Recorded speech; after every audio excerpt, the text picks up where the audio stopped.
Okay, on the show now we have two people. We have on the studio hotline talking to me as a special guest. We have Sam Evans and, of course, Shauna Guinn. Welcome to you both to the show. Hey, Hello. hey Dan. Yeah, Hello to all your lovely listeners. it's great to have you on. So we're talking about all things food and Christmassy, I believe, today.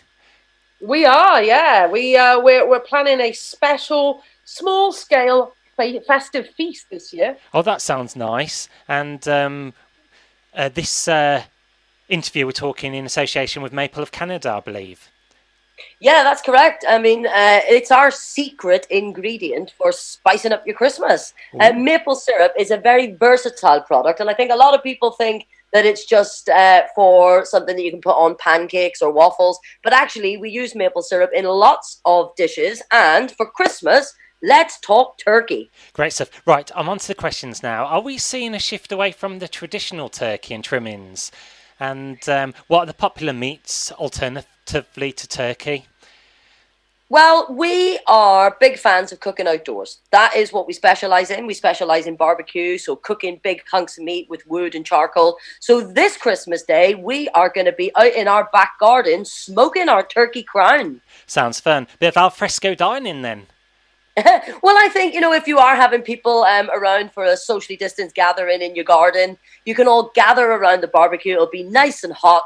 And of course, all that lovely smell from the smoked turkey. Oh, it's making me feel hungry, Danny. Great. Even talking about it, that's great. Because barbecues you often do in the summer, but to do it in the winter, that's a nice change, isn't it? Yeah, I mean, like it almost lends itself to winter. We think, I mean, it's fire, it's warmth, and Yeah. it's a wonderful way to cook. And we would do it all year round. Cool. Barbecue isn't just for Christmas. And with pubs closing, that aside, are we still seeing an increase in people eating out at the moment, or are more people being more experimental in the kitchen? Well, I think this year generally, I mean, it's been an awful year for many, many people. But maybe one of the benefits of having to stay at home is that people are cooking more, people are experimenting more. And I genuinely think that there is an appetite for people to create something a little bit different, a little bit special this Christmas. Cool. And I've got some fascinating figures here. 44% say they want to make their festive meal spectacular. Yeah, I And mean, I think we all deserve a treat this year, don't we? And yeah, I think adding a little bit of a luxury touch, spoiling ourselves a little bit, is absolutely what we all deserve. it's good to be. It's good to treat yourself now and again. Be good to yourself. And which brings me on to the next question. A quarter of cooks, 25%, say they're spicing up their greens by adding chili flakes, and 1 in 10 say they'll use crumbled Christmas cake in their stuffing to twist their Christmas dinner. Well, you know how we are going to twist things up this year? We are going to wait for it, a sprout slaw. Wow. Yeah, raw sprouts, like you would make a coleslaw, and again using our secret weapon of maple syrup. We're going to make a lovely dressing because do you know what, Danny? You know what I love about Christmas the most? It's all about the leftovers. I actually just like making the dinner on Christmas Day so that I can have awesome leftover sandwiches.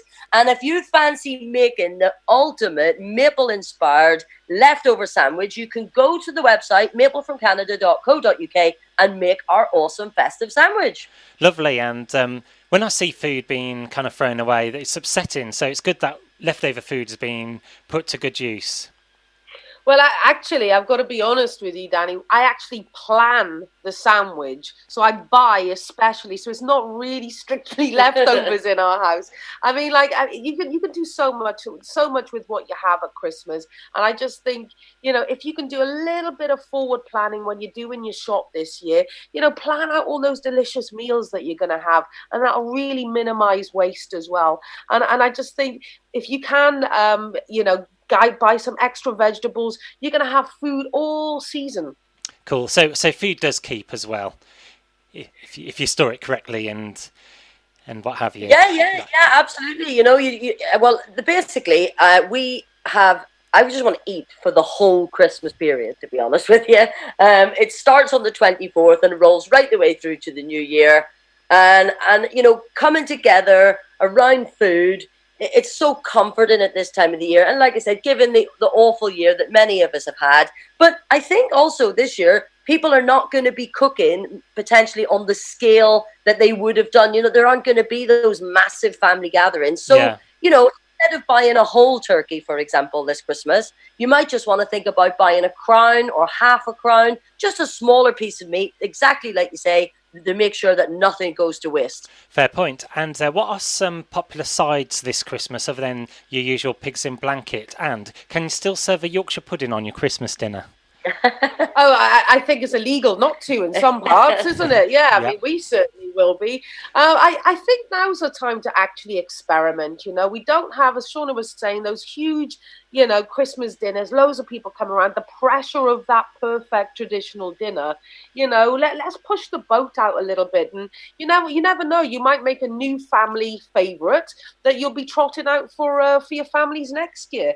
But I think, your secret ingredient really is, getting a flavour in there that you can make your own. And I think maple syrup is a key one for that. So we're used to having honey pop up in our, when we glaze things, and our honey roast hams, etc. Switch it out this year, switch it out and get some maple syrup. It's got a huge amount of depth.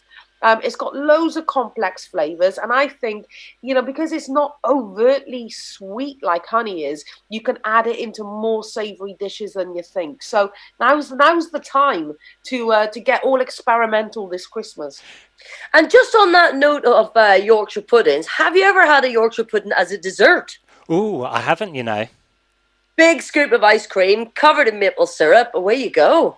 Try that. Oh, I guess Christmas pudding in it. Yeah, we'll do. So this brings me on to my next question. And another dished up fried Christmas pudding for breakfast. Have you heard about that? No, I have never heard about that. But you know what? I'm going to give it a go. Sam and I, we always start a campaign to get one of our friends or families to start making us a Christmas pudding around August. And thankfully, Sam's mum has come up with the goods this year. So yeah, let's fry up a bit of our Christmas pudding for breakfast. Yeah. It's actually a huge manipulation is what I do, because I don't want to make it myself. I have to casually drop in some hints that I'm not going to end up with a Christmas pudding or a cake. So usually somebody comes through for me at Christmas. And I've got two questions, one for both of you. So the first one is, what spices will be popular this year? And then the other one is the best way to glaze carrots and vegetables. Okay, so spices that will be popular this year.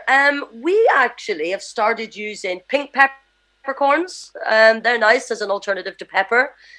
You could chili. I don't know if you like things spicy. But we make like a spicy cranberry and apple sauce to go with our turkey. What do you think about glazing, Sam? Yeah, I mean, I think the thing with the glaze is you've got to have balance with it. So a glaze traditionally would use something like honey, but my go-to glaze, and you can use this on your hams, your turkeys, your vegetables. So if you take, say, 1 part maple syrup, 1 part cider vinegar, and you want to get a couple of teaspoons of whatever mustard you have to hand. I love Dijon. If you've got a little jar, you can just put a lid on that. Give it a good shake, and that'll keep in your fridge for days and days and days. And you can brush that over your carrots, your parsnips, your sprouts, your turkey, your ham, whatever you're having. And this is a delicious glaze that'll just keep going. It's got so many festive flavours to it as well. Some priceless advice there. And just wrapping up the interview now, we did mention about food being wasted, but on the whole, how can you cut Christmas waste in the kitchen this year in general? Well, yeah, I mean, it's all about the planning, isn't it? And then I think some of us just go completely over the top with how many vegetables that we buy, etc. But I think if you can just maybe plan out your meals, decide what you're going to have Christmas Day, decide what you're going to have Boxing Day and the subsequent days afterwards, and just try and put a little bit more care and thought into actually what you're cooking. And you can get loads of tips, you can get loads of recipes. You can get that from maplefromcanada.co.uk, and that will help you meal plan over Christmas and minimize leftovers, or actually plan for having leftovers. So, but we don't tend to have leftovers in our house. We are greedy girls and we like to eat. And you know what? Celebrate this year, people. Get cooking. Enjoy the time that you have with each other.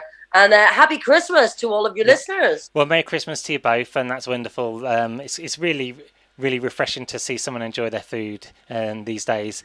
And I'm joined by Sam Evans and Shauna Guinn. Thank you to the both, talking about Christmas dinner and food, glorious food in general. Thank you. Thank you. Happy All the best. Christmas, everyone. And yourself. All the best. Cheers, Dan.